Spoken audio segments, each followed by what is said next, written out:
We're on Ein Hey Amud Aleph, 75a in Yoma, and we're in our discussion about the manna. We talked about what the manna looked like, what it tasted like, and we talked about the fact that the manna would reveal what was going on in people's homes, because the manna would be delivered for the exact measure for each individual member of the household, and that way this was a way of identifying indeed where these members belong, if this is the true biological father, if this is the owner of the slave, and whatnot. So further discussion on that issue of how the manna was delivered, how it was enjoyed, and how it was experienced. And again, as we did yesterday, we'll learn it literally, but we're going to keep in mind the way we explained it spiritually and see how the parallels work. Right? On the spiritual level, we explain that the manna represents Torah, or all food represents Torah, but the manna being given freely represents the kind of spiritual experience they had in the desert, where everything was handed to them on a silver platter, and therefore they didn't appreciate it and complained. But nonetheless, a gift handed to you from Hashem on a silver platter is an amazing gift, even if they didn't experience it. So, even if they didn't appreciate it. So first the Gemara talked about how they didn't appreciate it and they complained, but now the Gemara goes on to how amazing that gift was. It was white, it cleansed their sins, it showed them the truth, etc., etc. So and that was true of the literal food, and then the spiritual level, the Torah. So we're going to keep that in mind as we go along, describing the spiritual, the literal physical, and the spiritual representation in Torah. Okay, so it's roughly a little more than a quarter from the bottom of the page. If you go to the end of the line, the last word in the line is al. The word before that is hatal, and the word before that is beredes. There's a small little ches there. That's where we are. So look at the left side, bottom quarter, and there's beredes hatal al haman with a little ches. Al hamachna, you see it? Look at the left side, towards the end of the line. You see? You have it? Got it. Okay. So the verse reads, "Beredes hatal al hamachna," when the dew would descend upon the camp, Lila at night. So Yored Amon Alav, the manna would come with it.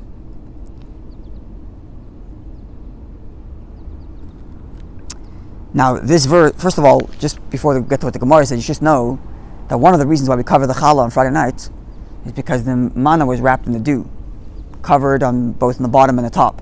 It's one of the reasons why we cover the challah, the Shabbos meal. That's from this verse.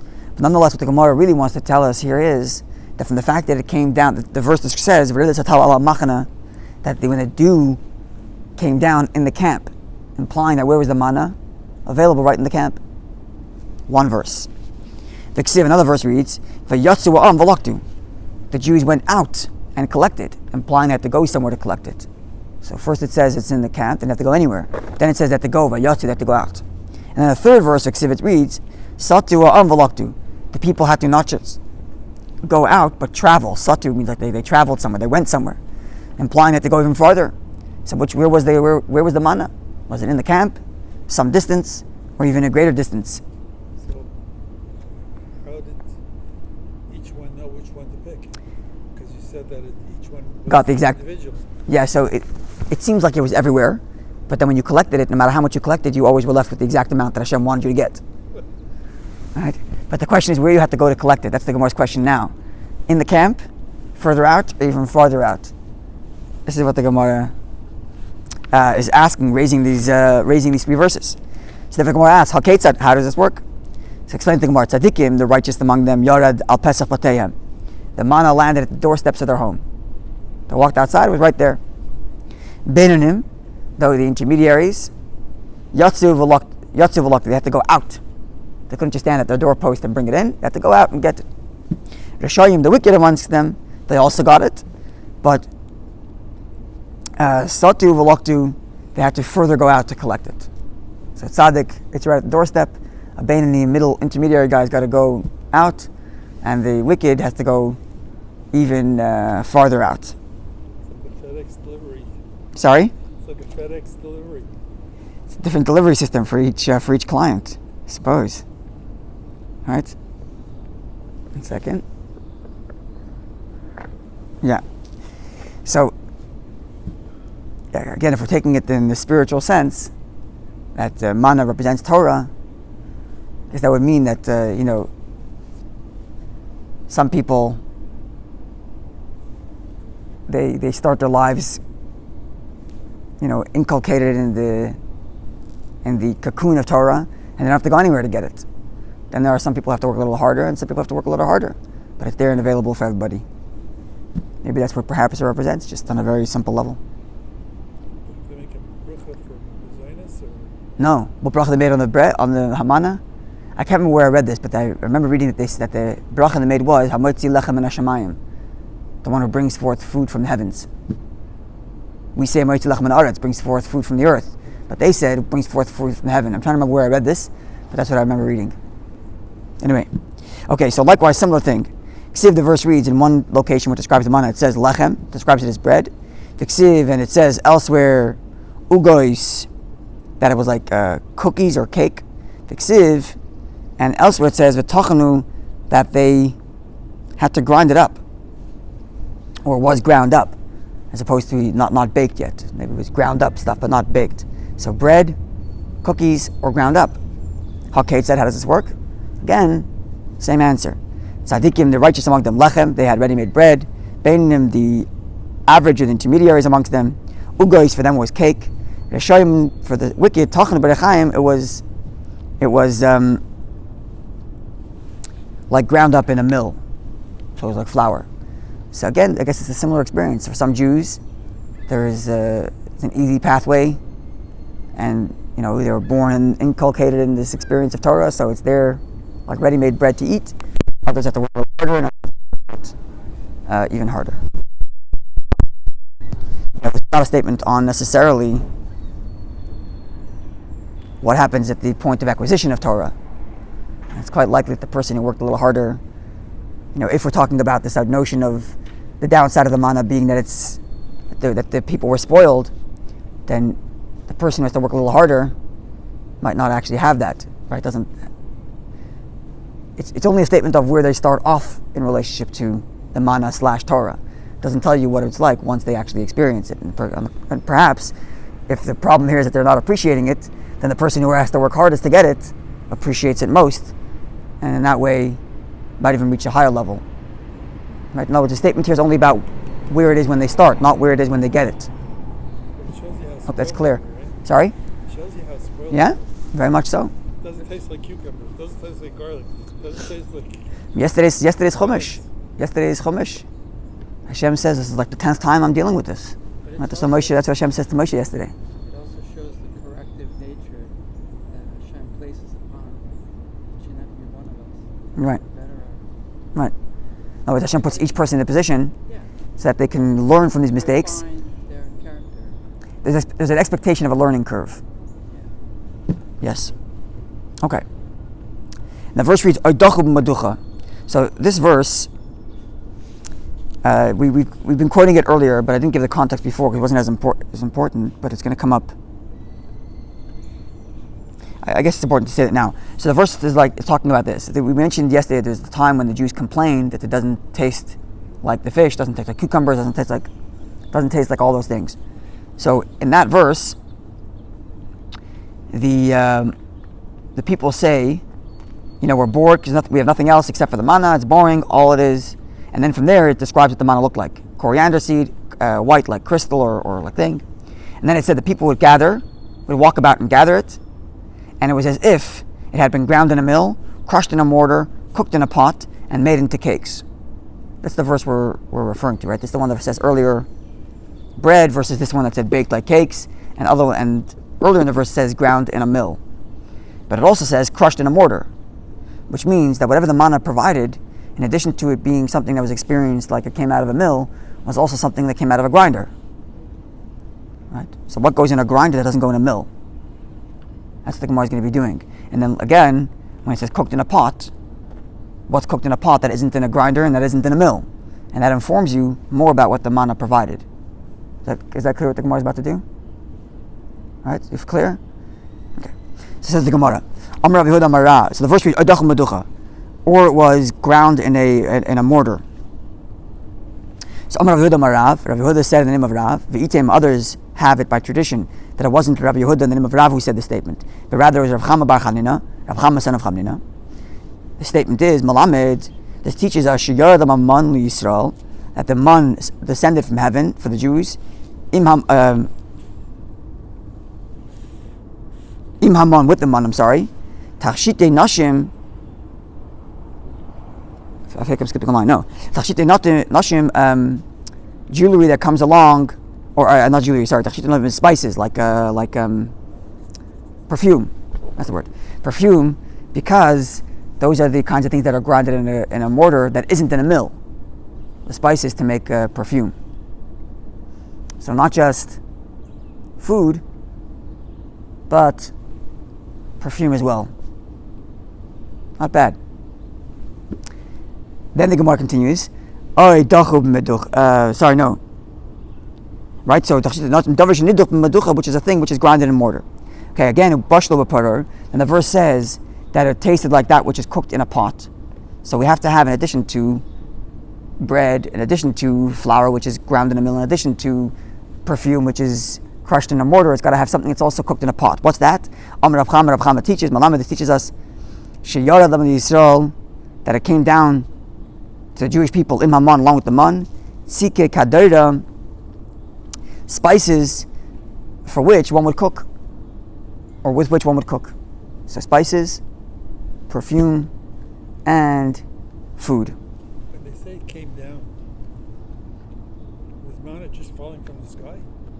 Or It seems was it just there when they came up. they came out? Well, let's look at the actual verse, right? It says falling. The actual verse is, when the dew descended at the camp at night, the manna would descend upon it. So it seemed like it would descend upon it, come down. It wasn't raining the whole time, but the same way dew comes down. It also is possible, I'm just suggesting, I don't know, I haven't seen this written, but I'm just suggesting. It's possible that in the same way when the dew comes down, it's not dense enough for it to like hit you in the head. Like rain is dense enough that you're walking outside, you'll feel the raindrops. But when the dew comes down, you don't feel it that way, right? But when you touch the ground, you can feel it's wet. So it could be that the manna appeared in such a fashion also. That it wasn't as if like these clumps were falling from the heavens, hitting people in the head, right? That would be more like rain, right? That would be more like rain, as opposed to dew, which also descends, but it's too thin. I don't know if dew descends. I think it's just the condensation of the cold earth compared to the sun. Right. So there's. So it just comes out of the air. I thought it was the humidity in the air that liquefies. Right. So it has to go down. Right. The heat is the humidity. I thought the humidity I don't know. I always thought the humidity was in the air, and then with the arrival of the sun, it's too hot, so the humidity descends to go down to the earth to make it wet. That's what I always thought it meant. I don't know. I'm wrong. I don't know. It could be the earth cools down at night, and then when the sun comes out, Oh, I don't know. I really don't know. the dew just appears on The verse is a description that the dew comes down. Anyway, my point is that it could be it's not unlike rain, which hits in the head. It could be it appears in that kind of fashion, where it's so subtle that you don't even see it. You don't see the moment of its appearance. Were there Maybe, I don't know. I'm suggesting. any indication that there was any leftovers? No, there were no. No. Oh, they were told to keep one in the temple, Right. so they kept one in the temple as the mishmeres, as a reminder of what happened. And for the whole first temple, apparently it was there.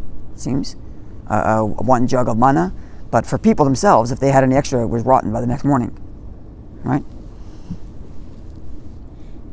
Okay, but here we have three layers of what the manna provided: food, like ground in a mill, spices, and perfume, and then spices for cooking, right? So I don't know. I'm just putting it out there. It could be representative of layers of appreciating Torah. And I would even suggest it's progressively more and more the spiritual and more mystical levels of Torah. Because as you go along, it becomes less necessary as it were, for survival, but they enhance the experience, right? Just like the spiritual, mystical level of Torah, theoretically speaking, a person can never study it and do everything the Torah says, because they're following the code of Jewish law. But if he wants to have some spice in his Torah, then there has to be some spiritual there has to be some spirituality in that, right? You have to put some spices in the food to give it some flavor. You can survive without the spices, right? In the same way you can technically do everything Torah says without inspiration, but it's going to be dry and tasteless, right? If you get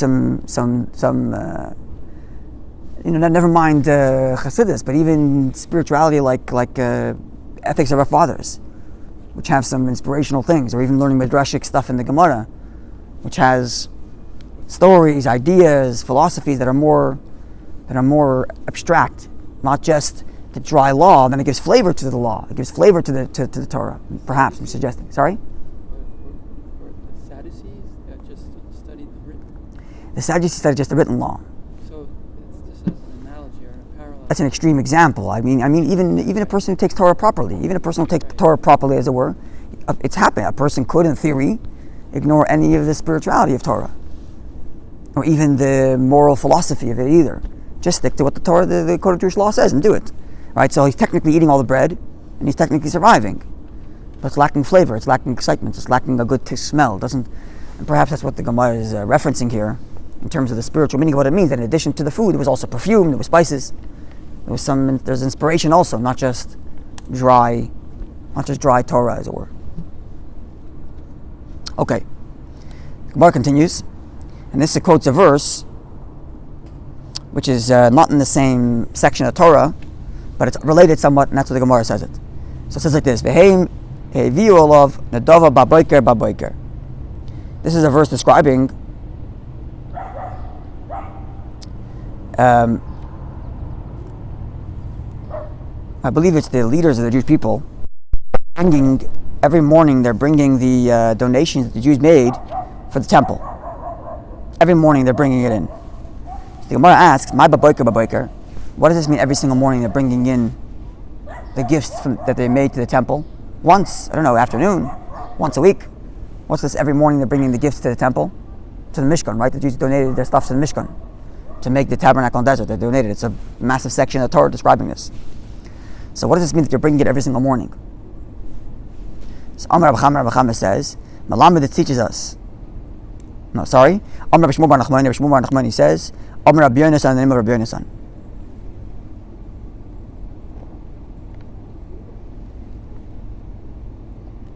Midovar, they brought gifts from that which which arrived to them every single morning.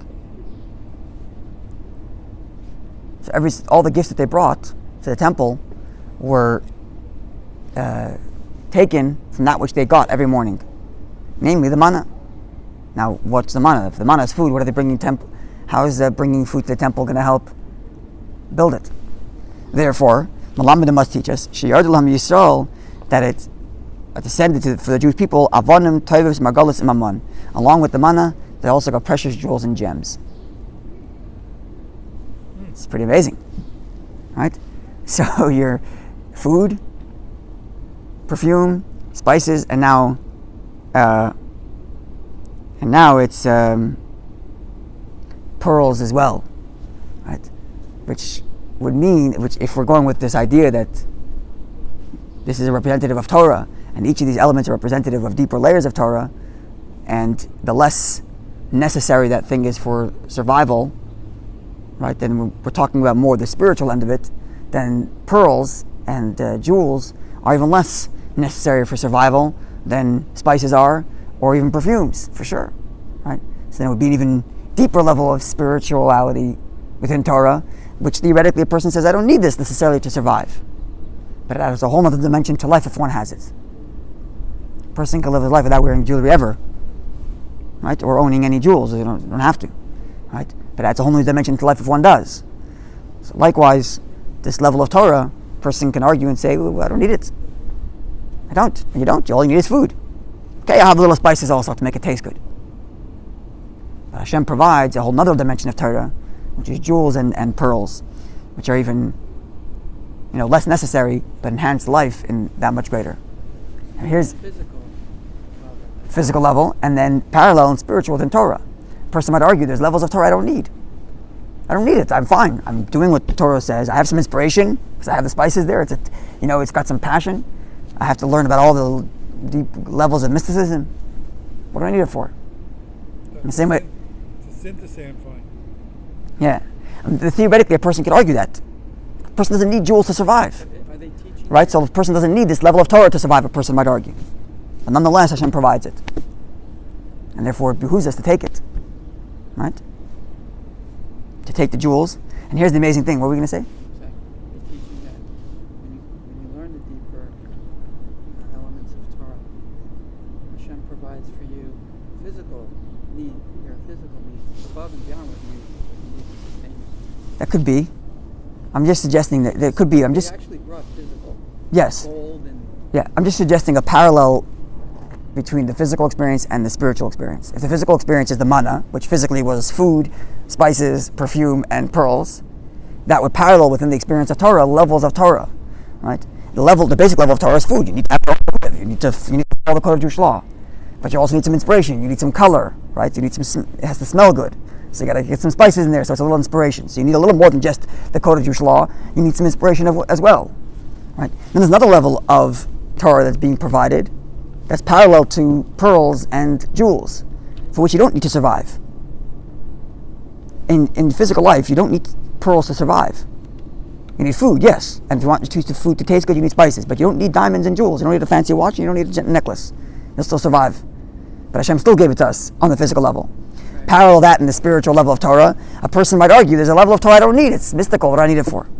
But Hashem still provides it, and if it's there, then it enhances life in a whole different way, in the same way jewels enhance one's physical life. And then I'll add something else even more amazing here. First of all, before we even get to this, just the fact that every single morning they got a gift, right? And the first thing they did was donate it to the temple. That itself is amazing. Every single morning they're bringing these gifts. Where do these gifts come from? From what they got that morning. So they step outside, they see the jewels available, pick them up, didn't bring it into the house, and brought it to the temple. That in itself is amazing. Now, if we're correct in suggesting that the pearls and the jewels represent the deeper level of Torah, the mystical level of Torah, then that would mean that when a person incorporates within a Torah learning the mystical, spiritual dimension of Torah, they will be inspired to be that kind of person who the first thing in the morning gives everything they have to Hashem. So a person can wake up and, if the person's Torah is just a question of following instructions, okay, so follow instructions. I'm not doing any more than that. But if a person's study of Torah includes within it pearls and gems, and a person sees the mystical, spiritual, there's a whole other dimension to the performance of Torah and mitzvahs beyond just what's technically needed. The notion of I did what it said doesn't work for someone who learns deeper dimensions of Torah. Needs more, better ways of doing it, an even better way of finding a better way, and you learn there's a better way to do it, you do it in a better way, right?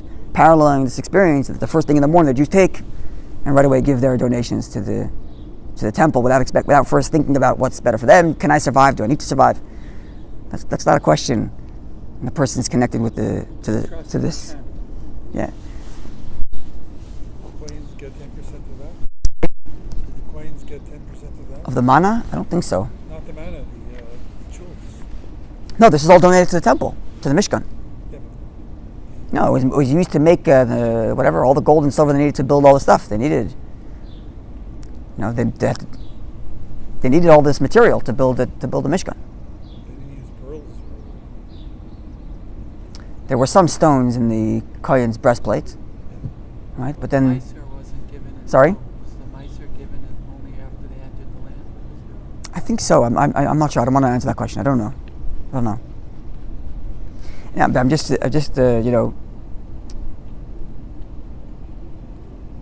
take for example the idea of shlichus. Couple picks up and moves to who knows where to spread Yiddishkeit. Does he need it for the survival of his own Judaism? Does not need it for the survival of his own Judaism. Does he need to go move out there to get a better reward? Does not. He could have followed the code of Jewish law without going out there. So why is he going out there? Why is he doing something that's completely wholly unnecessary for his survival? Right? Because his access to Torah isn't just a survival Torah. If his access to Torah is just parallel to the food, and it's a good tasting food, so it's inspiration in my behavior, he's not going to do anything beyond what's necessary. But if a person's access to the pearls and jewels of Torah, the levels of Torah that are not necessary for survival, but they add a whole other spiritual dimension to Torah, then he's willing to pick up and move to a place who knows where, not because he needs it, not because anybody else needs it, because he's willing to dedicate his life to the temple. Paralleling this idea of the people waking up in the morning, the first thing they're doing is giving their gifts to the temple. I heard a talk about a couple who were actually in the Belgian Congo. Yeah. In the Amazon, right deep in the Amazon. Yeah. It's amazing how they survived it. It is. Because they're connected to the pearls and jewels of Torah. That's what it is. If you're connected to the spiritual level of Torah, you're connected to Chassidus, you're connected to the mystical dimension of Torah, you can survive anywhere, you're happy to survive anywhere, and you're happy to share it everywhere. Because I need it. The Shliach living in the middle of nowhere doesn't need it. He's doing it because it's what Hashem, this is going to bring Hashem more glory, more honor, because he wants to dedicate to the temple. Yeah, what were you going to say? You could also say the Manna was cloak, because it had 2 layers, right? Yeah. Of the dew. Study Torah, It encapsulates you. encapsulates. Yeah, we talked about that a little bit yesterday with the circle. Yeah. Studying Torah protects a person, puts him into a circle with Hashem, as it were. Yeah, that could be represented by the dew wrapping it as well. Okay, have a wonderful day, everybody.